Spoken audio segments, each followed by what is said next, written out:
Hello everyone, welcome to my channel पिंगाक्स। अब हम लोगों ने अरिथमेटिक प्रोग्रेशन की वीडियो बनानी शुरू की थी, जहाँ पे हम लोगों ने अरिथमेटिक प्रोग्रेशन को सीखना स्टार्ट किया था, जिसमें मैंने इंट्रोडक्शन की पहली वीडियोस थी, जिसमें मैं आपसे डिस्कस कर चुका हूँ कि what are the terms in a series. Like अगर हमने कोई सीरीज दे दी 2, 4, 6, 8 डॉट डॉट डॉट, ये एक इनफाइनाइट सीरीज होगी। ओके, एंड इसका फर्स्ट टर्म क्या होगा? 2 होगा। ओके, सो 2, 4, 6, 8 के फर्स्ट टर्म हमारा ए होगा। कॉमन डिफरेंस क्या होता है? कॉमन डिफरेंस मैंने बताया था कि जो D2 माइनस D1 हो, मतलब sorry, A2 minus A1, that is the second term minus first term. So second term minus first term करते हैं तो क्या होता है? 4 माइनस 2, 2। इसका कॉमन डिफरेंस 2 आ रहा है। ठीक है, तो ये AP में है। तो इस तरीके से हम ये सारी चीजों को देखा था। अब हम आगे बढ़ रहे हैं to understand the nth term of an AP। Okay, so nth term is the last term of an AP। अब हम लोगों ने जो पहले एक प्रॉब्लम देखा था स्टार्टिंग में ही, कि Reena applied for a job and get selected, ये एग्जाम्पल था। ओके, जो कि हम लोगों ने डिस्कस किया था। तो अब वहां पे क्या हुआ कि वो सैलरी उनकी कितनी थी भाई? 8,000 थी, और हर साल जो इंक्रीमेंट हो रहा था वो 500 रुपीज का हो रहा था। मतलब रीना की सैलरी इस साल 18, मतलब 18,000 पर मंथ, मतलब हर महीने उनको 18 मिल रहा है। पर नेक्स्ट ईयर क्या होगा? वो 8,500 हो जाता था। उसके नेक्स्ट ईयर वो क्या हो जाता था? 9,000 हो जाएगा। मंथली सैलरी उनकी 500 निकली। तो यहाँ पे इसी चीज को इन्होंने बताया है। तो इन सेम वे, जैसे मैंने यहाँ बताया कि भाई फर्स्ट ईयर में उनकी 8 थी, तो सेकंड ईयर में उनकी कितनी हो गई? 85,000 हो गई। थर्ड ईयर में कितनी हो गई? 9,000 हो गई। तो ये जो 9,000 है वो कैसे हुई? तो 8,000 प्लस 500 प्लस 500, मतलब 2 साल क्या? 500 500, यहाँ 8,000 plus 2 into 500, again 8,000 plus 3 minus 1 into 500। अब इस 2 को हम कैसे लिख भाई? 2 इंटू 500 होगा ना, और इस 2 को हम कैसे लिख सकते हैं? 3 minus 1।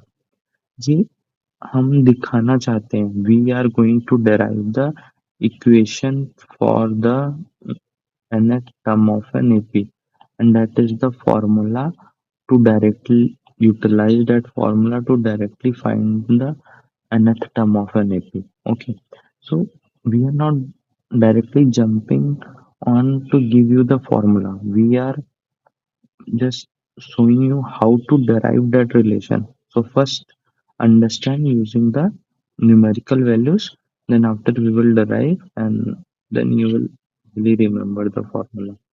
Okay, so it is 3 minus 1। तो भाई 3 माइनस 1 मेरा क्या होगा? 2 होगा। इंटू 500 ऑलरेडी था। अब इसको कैलकुलेट किया इन्होंने, तो ये सेम 9,000 आएगा, जो कि सैलरी फॉर थर्ड ईयर थी, यहाँ पे ऑलरेडी मेंशन है। अब salary for the fourth year क्या है भाई? Salary for the fourth year होगी 9,000 प्लस 500। भाई हमने एपी में पढ़ा है ना, पिछले टर्म में जो हो उसमें कॉमन डिफरेंस ऐड कर दो तो नेक्स्ट टर्म मिल जाता है। भाई हमने पढ़ा था ना एपी में कि जैसे मेरा अगर मान लो 10 है, ठीक है, एपी मेरी चल रही 2, 4, 6। अब यहाँ पे कॉमन डिफरेंस क्या है? मेरा 2 है। कॉमन डिफरेंस मेरा 2 है, और ए मेरा क्या है? फर्स्ट टर्म 2 है। तो अगर हम बोले कि फोर्थ टर्म निकालो, फोर्थ टर्म यहाँ क्या होगा? तो हम 6 प्लस 2 कर देंगे ना कॉमन डिफरेंस में। सेम यहाँ इन्होंने भी यही किया कि भाई थर्ड ईयर की सैलरी 9,000 है, और हमें पता है 500 से उनकी इंक्रीज हो रही, जो कि कॉमन डिफरेंस है। तो हमने ऐड कर दिया। अभी 8,000, 8,000 प्लस 500, 500, 500 होगा। ये सिमिलरली है कि 3 साल की सैलरी है वो ऐड हुआ। फिर ये 3, भाई जाहिर सी बात है, अगर देखना हो कैसे हो रहा है, ये भी एक है ना कि 9,000 plus 9,000 plus sorry, 8,000 plus 500, 500, 500. That is 1500. Okay. और 9,000 और प्लस 500 और 8,000 प्लस 1500 दोनों का सम क्या होगा? इक्वल होगा। तो यहाँ पे वही इन्होंने किया है। अब फिर ये 3 इंटू 500 हो जाएगा हमारा। और 3 की जगह पे हम क्या लिख सकते हैं? 4 - 1 लिख सकते हैं। ये 4 - 1 और ये 9500 जो ऑलरेडी यहाँ था। फिर ऐसे ही फिफ्थ ईयर की सैलरी कितनी हो जाएगी उनकी? 10,000 हो जाएगी। और फिर ये 8,000 इंटू प्लस ये 5, ये 4 और ये 5 - 1 हो जाएगा। तो इसको अगर हम जनरलाइज करने की कोशिश करें, यहाँ समझना, यहाँ समझना है हमको कि क्या हो रहा है एक्चुअली। अगर हम इसको जनरलाइज करने की कोशिश करें तो क्या होगा कि मेरा भाई जो फर्स्ट टर्म है, जो फर्स्ट टर्म है वो कितना था? 8,000 था। ओके। और जो मेरा कॉमन डिफरेंस कितना था? वो 500 था। तो nth टर्म के लिए अगर ऐसे ही हम लिखते जाएं जैसे यहाँ पे है, तो क्या लिख रहे हैं भाई? मेरा पहला टर्म जो कि a है plus 5 - 1 means n - 1, n - 1 into ये कॉमन डिफरेंस है, 500 मेरा कॉमन डिफरेंस है। This is basically the formula for n term. अब समझो ये फॉर्मूला कैसे है। देखो, अगर हम a2 रखें तो क्या होगा? a1 plus 2 - 1 into 500। ठीक है। a1 क्या है मेरा? 8,000 है प्लस 500 है। a2 मेरा क्या आ गया? 8,500 आया। जो कि यहाँ से ऑलरेडी पता चल रहा है भाई कि अगर 8,000 है तो नेक्स्ट ईयर उनका कितना? 8,500 हो जाएगा। ऐसे अगर हमको कोई बताए कि चलो A3 बताओ, A3 क्या होगा? 8,000 होगा प्लस 3 - 1 इंटू 500 होगा। यही यहाँ पे है, 3 - 1 है। समझे? सो this is actually the formula for the nth term of an AP. Nth term of an AP, where A is the first term, n is the number of nth term, जो भी term हो, okay, and D is my the common difference. Remember, these three are the variable, and this is my nth term. What is the nth term of an AP? That is AM. So this is basically, अब हमें इसमें से कोई एक value निकालनी होगी, बाकी three things we will know. Means किसी भी प्रॉब्लम में हमको इन जो ये चार क्वांटिटी हैं, इन चार में से कोई एक निकालने को दे सकता है और इनकी वैल्यू मुझे पता होगी। मतलब थ्री नोन होंगे, एक अननोन होगा। अब यहाँ लिखा है नोट में, there are m terms in then AM represent the last term.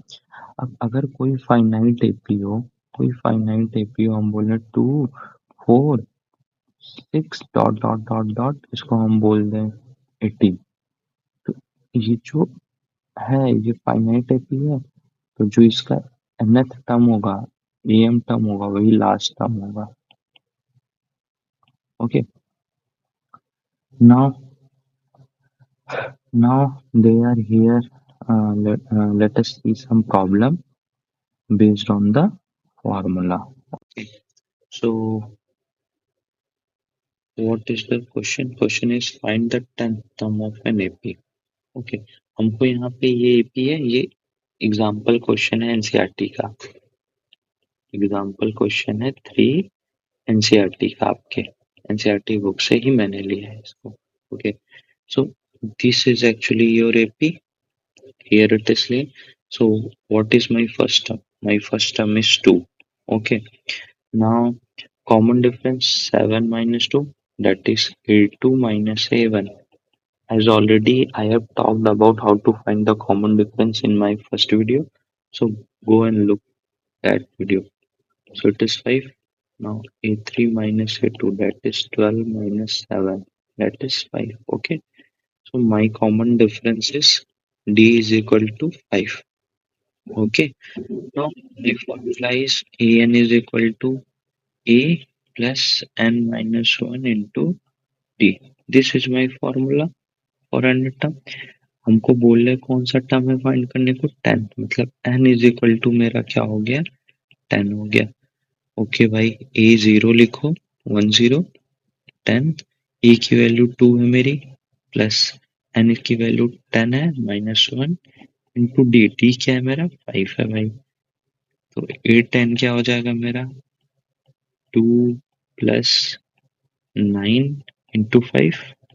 Okay, सो ए 10 क्या हो जाएगा मेरा, 2 प्लस 45, और ए 10 क्या हो जाएगा, 47। सो ए 10 की वैल्यू क्या आ गई मेरी, 47 आ गई। So this is the basic formula actually. अब हम कोई भी टर्म, इस एपी का कोई भी टर्म बता देंगे, हमसे कोई भी टर्म पूछेगा हम बता सकते हैं। 20th टर्म कोई पूछ ले या 30th टर्म क्या होगा, हम कोई भी टर्म एपी का बता लेंगे।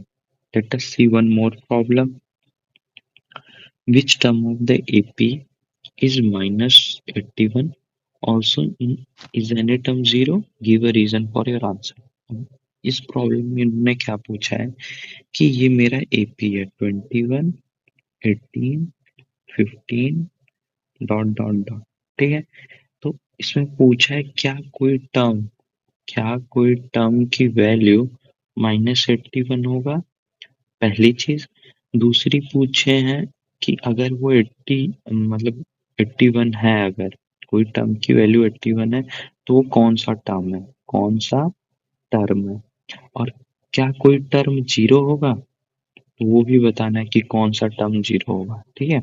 सो सिंपल थिंग भाई, मेरे एपी का फर्स्ट टर्म क्या है, A1 है, और इसका कॉमन डिफरेंस क्या है, देखो खुद देखो, 18 माइनस 21, याद रखना है A2 माइनस A1 है, ठीक है। तो 18 माइनस 21 दैट इज -3 है मेरा कॉमन डिफरेंस, तो -3 मैंने लिख लिया भाई, हो गया। अब अब हमको पता क्या है, ये देखो, हमको पता है एन टर्म मतलब हमको एन की वैल्यू बतानी है कि कौन सा टर्म एटिंग होगा। एन पता है -81। ओके, हमको निकालना क्या है, हमको फाइंड करना है n. So an is equal to a plus n minus 1 into d। an क्या है मेरा, -81 है, a क्या है मेरा, 21 है। ओके, a क्या है मेरा, 21 है, n क्या है मेरा, ये फाइंड करना है। d क्या है मेरा, -3 है भाई, -3 है।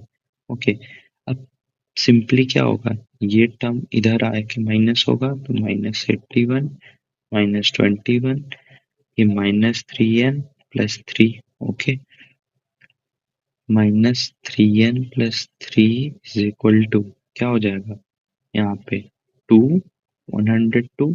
Okay, so -3n plus 3 -102 and -3n, ये उधर जाएगा तो ये माइनस होगा, -105। Okay, so 3n is equal to 105 और n is equal to 105 by में 3, और n is equal to what, 3 3s are 9, 3 5s are 15, so n is equal to 35। So which term is -81, that n is equal to 35। जो 35th term है, जो 35th term है वो क्या होगा मेरा, -81 होगा। Okay, now let us find for the second problem in this series, in this problem, that is which term is zero. So means what an is 0. For the second problem an is 0, so an is equal to a plus n minus 1 into d. Okay, an is 0, a is 21, plus what is n is, we have to find that, and d is -3. Okay, so if that come here, then minus 21. Okay, minus 3n plus 3. Okay, so minus 3n plus 3 minus 21, or minus 3n is minus 21 minus 3. Minus 3n is equal to minus 24. 24 cancel, n is equal to 8. Okay, so which term is 0? Which term is 0? Eighth term. Okay, so this is how we can utilize that formula of unit term of matrix to find the uh, what is the nth term. But in formula there are four variables, that is an, n, A and D. अब इसमें से हमको कोई एक पता होगी, बाकी values को हमको निकालेंगे। जैसे हमको यहाँ पे क्या था, यहाँ पे हमको 10th टर्म की वैल्यू बताने के लिए, यहाँ पे हमको वैल्यू देखकर हमको क्या पूछ ले, कौन सा टर्म होगा। ठीक है, अब आगे ऐसे ही क्वेश्चंस हैं, हम इसको बाद में डिस्कस करेंगे। So thank you for watching my videos, please like, share and subscribe. Thank you for watching my video. Please like, share and subscribe and comments.